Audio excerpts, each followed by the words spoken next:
Alors, comment ça a été par rapport à ce cas-là, au cas de Monsieur Souris? On va vous proposer du coup un plan d'action et le diagnostic qu'on a pu en sortir par rapport à ce qui a été donné comme consigne.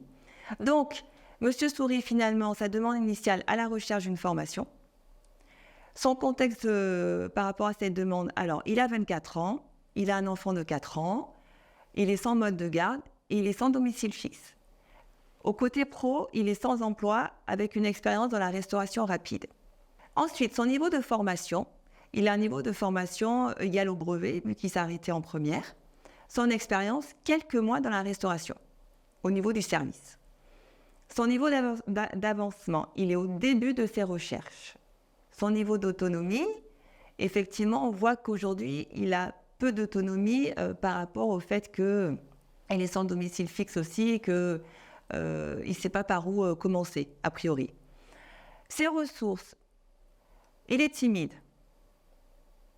Alors, timide et réservé, faudra voir, mais timide, il rencontre des difficultés avec l'administratif.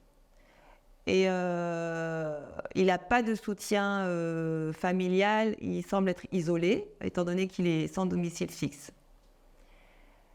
Ses freins, cet enfant qu'il a en charge, sans manque de réseau, pas de logement, pas de véhicule, pas de revenus.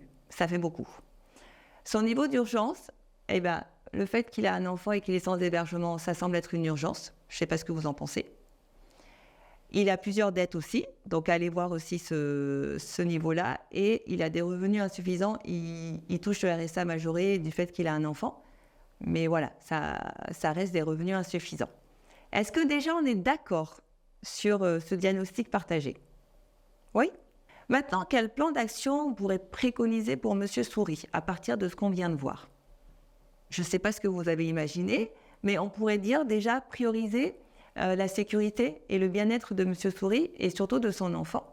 Donc, étant donné qu'ils sont sans domicile fixe, on peut comprendre que ce n'est pas évident et pour lui et surtout pour la psychologie de son fils et puis la sécurité interne de cet enfant-là.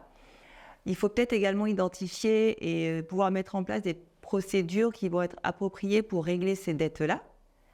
Et puis derrière, l'accompagner sur ces démarches qui sont liées à l'élaboration d'un projet professionnel qui pourrait lui convenir. Il y a une urgence aussi par rapport au logement, là. Donc, qu'est-ce qu'on pourrait faire?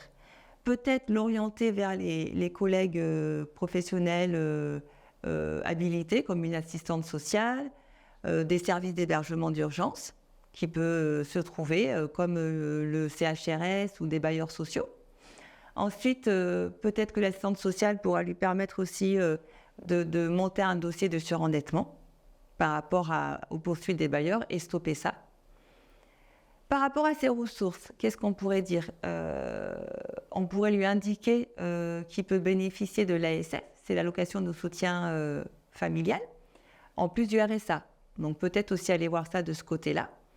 Ensuite, vous pourriez faire aussi une orientation auprès des espaces de solidarité, auprès des relais d'assistance maternelle qui existent pour la garde de son enfant, pour sécuriser le fait que s'il retrouve un emploi ou une formation, cet enfant puisse avoir une place et être pris en charge.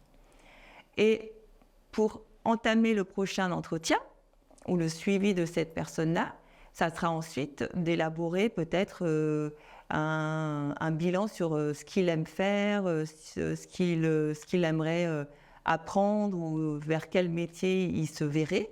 Donc, privilégier des domaines peut-être des passions, peut-être tirer de son CV des choses qu'il aime faire et puis travailler sur ce projet-là. Est-ce que vous êtes d'accord avec moi? Bon, si vous n'êtes pas d'accord, tant mieux. Si vous avez d'autres solutions, tant mieux, parce qu'on reste dans l'humain. Je vous souhaite une bonne continuation.